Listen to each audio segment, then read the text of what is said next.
Po ang aming smart foreheads. Araw-araw po namin siyang ginagamit. Ito po ang aming printer head area.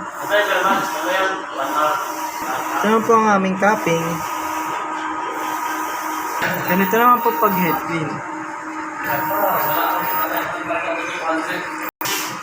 Ito naman po yung aming nozzle check. Ito naman po ang aming waste tank. Kapapalit lang po kahapon. Ang aming ABR at ABR plug. Ang ink level ng ink system namin ay tama lang. Ito naman po yung aming ink tank. Dito naman po yung aming ink use, maayos. Dito naman po yung stock namin ng ink unused. Dito naman po yung stock namin ng Sablé paper. Sa output sa consumable naman po, ito po yung na-consume ko. 40 po. Sa ink naman po, sa cyan, ito po yung na-consume ko.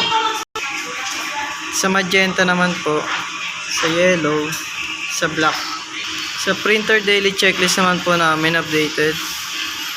Sa output record naman po namin, nakapag-print po kami ng 607.6 meters na run. Last week, yun lang po.